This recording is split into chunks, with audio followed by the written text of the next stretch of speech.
اب ایک لطیف بات کہنا چاہتا ہوں، یعنی اگر آپ بھی نام گرامی کی تکرار کرتے ہیں تو وہ وحی الہی کو تکرار کر رہے ہیں آپ. اس لیے شاید علماء نے یہ لکھا ہے 70 مرتبہ نام کی تکرار کرنا حاجات کی برابری، اور 70 مرتبہ بھی زینب السلام علیہ کو ہدیہ کرتے پھر حاجت کو طلب کرنے. سمجھ کر کے دیکھیے مختصر عمل ہے لیکن بہت زیادہ مجرب ہے. بسم اللہ الرحمن الرحیم.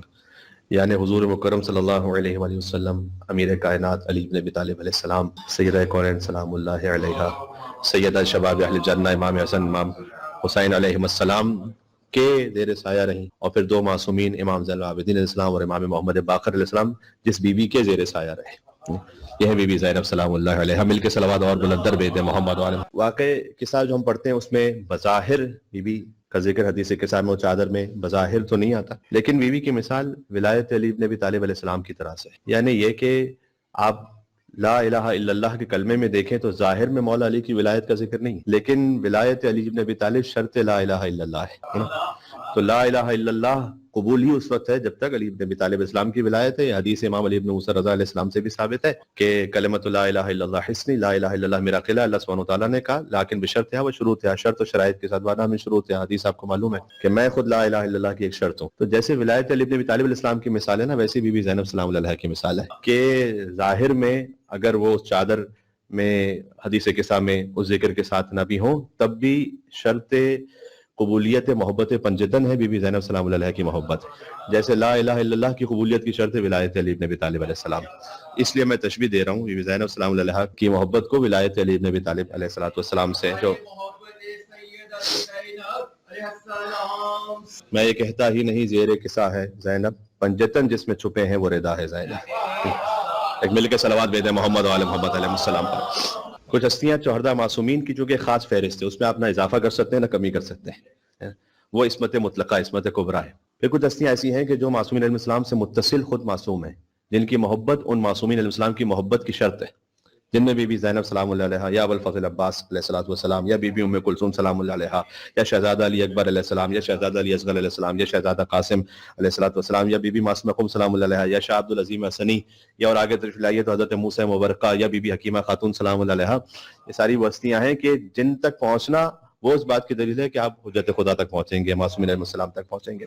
تو وہ جشن البتہ آپ جانتے ہیں کہ برصغیر پاک و ہند میں یکم شعبان المعظم زیادہ پرجوش انداز سے اس جشن کو منایا جاتا ہے، اور 5 جمادی الاولیٰ شاید تاریخ بھی مومنین کو بہت سے مومنین کے علم میں نہ ہو، لیکن بہرحال کتابوں میں تاریخ آئی ہوئی ہے. اور مجھے اچھی طرح سے یاد ہے کہ جب میں کربلا معلیٰ میں تھا تو تلہ زینبیہ پر جو خاص مخصوص مقام اور نشان ہے بی بی زینب سلام اللہ علیہا کا، اس دن جو چراغاں ہوتا ہے بی بی کی جشن کی مناسبت سے وہ 5 جمادی الاول کو ہے. تو اس لیے یہ وہ تاریخ ہے کہ جو ایران و عراق میں خاص بی بی کے جشن کے حوالے سے خاص الخاص منائی جاتی ہے. اب ظاہر ہے کہ جس بی بی کا حدود اربع یہ ہے کہ ایک طرف محمد رسول اللہ ہے، اور ایک طرف علی ولی اللہ ہے، اور ایک طرف سیدۃ النساء العالمین ہے، اور ایک طرف سیدہ شباب اہل الجنت اجمعین ہے، تو جن کی عصمت پر تطہیر کا پہرا ہے، اور لہٰذا کبھی زہرا کبھی حیدر کبھی آغوش نبی، یعنی قرآن کی گودی میں پلی ہے زینب، گلشن فاطمہ زہرا کی کلی ہے زینب، اور بنت خاتون جنا بنت علی ہے زینب، اور جب بھی نام لیا تیرا ٹل گئی ہر ایک مشکل، یہ تیرا نام ہے یا ناد علی ہے زینب. تو جو ہے آپ کی ابتدا میں کچھ قرآن و حدیث کے ذریعے سے فضائل کا بیان ہو جائے، اور پھر کچھ میں باتیں عرض کرنے کی کوشش کروں گا جو میری اور آپ کی زندگی کے لیے پریکٹیکلی بھی کچھ بی بی کی زندگی سے ایسے کارمند ہو سکیں کہ انشاءاللہ بی بی کی سیرت پر عمل کر سکیں. سورہ طور کی آیت ہے 52واں سورہ 21ویں آیت ہے، اور میں سمجھتا ہوں کہ اس آیت کی جو سب سے بارز اور اعلیٰ ترین مصداق ہیں وہ بی بی زینب سلام اللہ علیہا ہے، وہ کہ والذین آمنوا، وہ کہ جو صاحبان ایمان ہیں، واتبعتہم ذریتہم بایمانہم. الذین آمنوا، آپ جانتے ہیں کہ حدیث سنا چکا ہوں پہلے کہ جہاں کہیں یہ آ جائے اس میں سردار علی بن ابی طالب ہے، یہ حدیث ہے. جہاں کہیں قرآن میں یا ایھا الذین آمنوا اس کے سردار علی بن ابی طالب علیہ السلام ہے. واتبعتہم ذریتہم بایمان، تو کچھ صاحبان ایمان ایسے ہیں کہ جن کی ذریت نے، جن کی نسل نے ان کا کامل اتباع کیا ہے. تو الحقنا بہم ذریتہم، تو جنہوں نے کامل اتباع کیا ہے ہم ان کی ذریت کو بھی انہی کے ساتھ ملحق کریں گے، ملائیں گے. بی بی زینب سلام اللہ علیہا کو تصور فرماتے ہوئے ان کے ذکر میں اس آیت کو سنیے گا، وما التناہم من عملہم من شیء، اور ہم ان کے عمل سے کوئی شے کم بھی نہیں کریں گے، اور ساتھ میں انہیں جوڑ دیں گے ان سے، یعنی کم نہیں کریں گے. اس سے مراد یہاں پر یہ ہے کہ ایسا نہیں ہے کہ جب ہم ملحق کریں گے انہیں ان کے ساتھ تو ان کے یہاں سے وہاں ملحق ہو رہے ہیں وہ، تو ان کے یا ان کے عمل میں کوئی کمی کر کے دونوں کو آپس میں جوڑ رہے ہیں. ان کا اپنا مقام ہے، ان کا اپنا مقام، لیکن ملحق کریں گے ہم ان کی ذریت کو ان کے ساتھ. اب ظاہر ہے کہ یہ بات بہت واضح ہے کہ ہم یہاں پر معصومین علیہ السلام ہی کی بات کر رہے ہیں. بہت سارے مراجع تقریر بہت سارے علماء ایسے گزرے ہیں کہ جن کے لیے تاریخ میں لکھا ہوا ہے کہ مثلا کسی نے ان کو گناہ کرتے ہوئے نہیں دیکھا, تو ان کا بڑا بڑا عظیم الشان مقام ہے, لیکن وہ جڑ نہیں سکتے اس فہرست میں. ایک ہے وہ عصمت کے جو اللہ سبحانہ وتعالیٰ نے 14 کو عطا کی ہوئی ہے, اور پھر وہ عصمت کے جو ان کے ذریعے 14 کے ذریعے سے باقیوں کو ملی ہوئی ہے, جو میں نے نام لیا کچھ آپ کی خدمت میں. اس میں ہم اپنی مرضی سے جوڑ نہیں سکتے, اس کے لیے حدیث معصوم چاہیے, اس لیے کہ ایک ہے ہمارا علم اور ایک ہے پنجتن کا علم. تو یہ پنجتن کے علم کے مطابق ہے کہ جب وہ کسی کے لیے یہ ارشاد فرمائے. اچھا, احادیث بھی جو بیان ہوئی ہیں بعض مرتبہ فقط چند فقرے ہیں ظاہر میں, لیکن وہی کافی ہیں اس عظمت کو سمجھانے کے لیے کہ ثانی زہرا ہے. ہو سکتا ہے کہ کسی اور صحابی کے لیے کوانٹیٹیولی اس سے زیادہ احادیث مل جائیں, مثلا علی بن مہزیار کے لیے ہو سکتا ہے کافی ساری احادیث ہوں, لیکن وہ رعایا ہے, یہ حاکمین میں سے ہے, اور خدا احکم الحاکمین ہے. تو اس لیے اس بات کو ذہن میں رکھیے گا کہ ہم اس میں اپنی طرف سے کسی کو جوڑ نہیں سکتے جو اہل بیت نے فرما دیا. جیسے ہم نبوت اور امامت کو نہیں بانٹ سکتے, اگر کوئی صبح دوپہر شام عبادت کرتا رہے تو ہم اس کو اپنی طرف سے عصمت تو نہیں بانٹ سکتے. ایک جگہ میں نے مجلس میں مثال دیتے ہوئے کہا تھا, جیسے یہ چیزیں اکتسابی نہیں ہیں, یعنی ایسا نہیں کہ کوئی محنت کر کے حاصل کر لے گا نبوت کو, محنت کر کے حاصل کر لے گا امامت کو, محنت کر کے حاصل کر لے گا عصمت کو. ایک سادہ سی مثال دے رہا ہوں, یعنی مثلا حلال زیادہ ہونا اکتسابی نہیں ہے, ایک وہ جو ہے وہ ہے. تو امامت بھی جو نہیں ہے اس کو امام بنا نہیں سکتے, واضح ہے.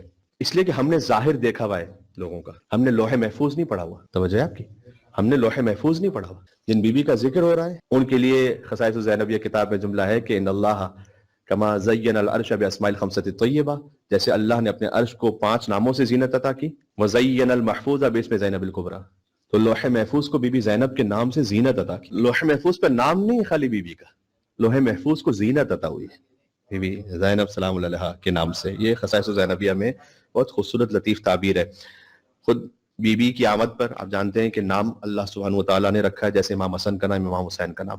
بی بی سیدہ سلام اللہ علیہ نے فرمایا کہ یا علی میں نام رکھنے میں آپ سے سبقت نہیں کر سکتی, اور مولا علی نے فرمایا کہ جیسے آپ مجھ سے سبقت نہیں کرنا چاہتی میں رسول اللہ سے سبقت نہیں کر سکتا, اور رسول اللہ نے فرمایا کہ علی جیسے سیدہ آپ سے سبقت نہیں کرتی اور آپ مجھ سے سبقت نہیں کر سکتے, میں خدا سے سبقت نہیں کر سکتا.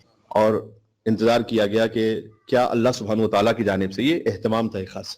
اور پھر جبریل نازل ہوئے کہ اللہ یہ حکم دے رہا ہے کہ آپ اپنی اس نواسی کا نام زینب رکھیں. اب ایک لطیف بات کہنا چاہتا ہوں, یعنی اگر آپ بی بی زینب سلام اللہ علیہ کے نام گرامی کی تکرار کرتے ہیں تو وہ وحی الہی کو تکرار کر رہے ہیں آپ. اس لیے شاید علماء نے یہ لکھا ہے کہ یا زینب و یا زینب 70 مرتبہ اس نام کی تکرار کرنا حاجات کی برابری کے لیے, کیونکہ بی بی کے نام کا عدد 70 ہے, اور 70 مرتبہ درود بھیجنا بی بی زینب سلام اللہ علیہ کو ہدیہ کرتے پھر حاجت کو طلب کرنے سے عمل کر کے دیکھیں, مختصر عمل ہے لیکن بہت زیادہ مجرب ہے.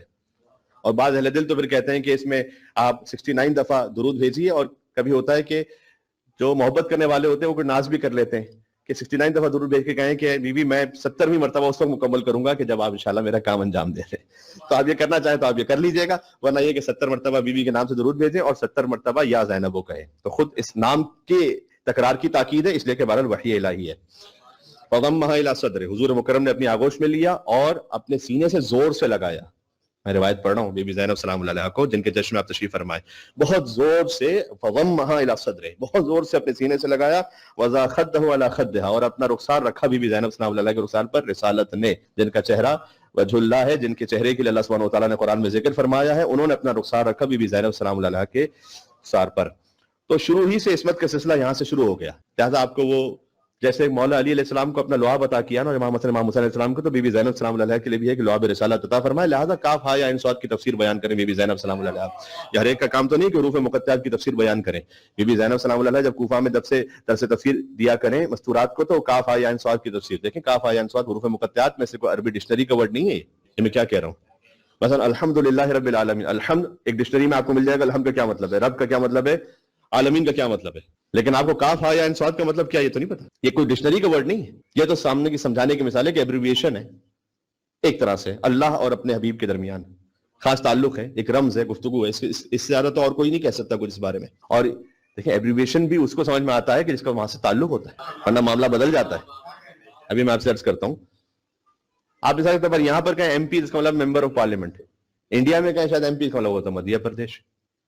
ایم پی کا مطلب بدل گیا نا.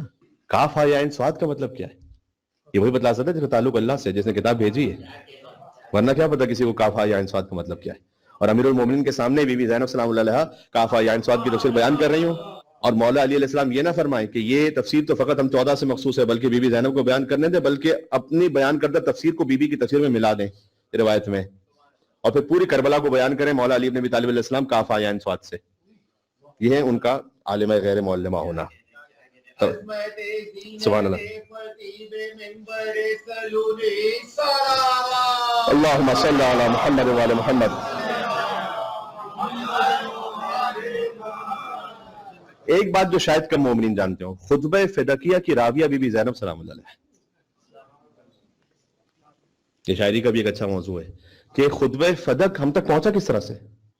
یعنی جتنی بھی سند ہے خطبہ فدق کی، الگ الگ سند ہو سکتی ہے نا، جتنی بھی سند ہے وہ سب کی سب آخر میں جا کر جڑتی ہے ایک ہستی سے، بی بی زینب سلام اللہ علیہ. ظاہری سے 4 برس یا 4.5 برس. اس وقت بی بی زینب سلام اللہ علیہ پورے خطبہ فدق کو بیان کریں اپنی والدہ گرامی سے. تو خطبہ فدق ہم تک جو پہنچا ہے وہ مرہون منت ہے بی بی زینب سلام اللہ علیہ کی. یعنی ایک طرف کاف ہا یا عین صاد کی تفسیر، دوسری طرف عالمہ غیر معلمہ ہونا، اور پھر خطبہ فدق کی راویہ ہونا.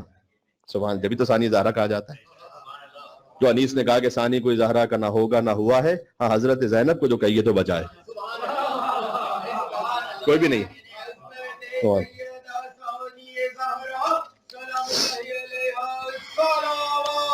اللہم صلی علی محمد وعلی محمد. ابن عباس جو مولا علیہ السلام کے چچا زاد بھائی ہیں، یعنی رشتے میں بھی زینب سلام علیہ کے چچا ہوتے ہیں. حبر الامہ ان کا لقب ہے، انک آف دا نیشن. یعنی اتنی انہوں نے روایتیں بیان کی ہیں اور اتنے عالم فاضل ہیں کہ ان کو حبر الامہ، انک آف دا نیشن کہا جاتا ہے ان کو.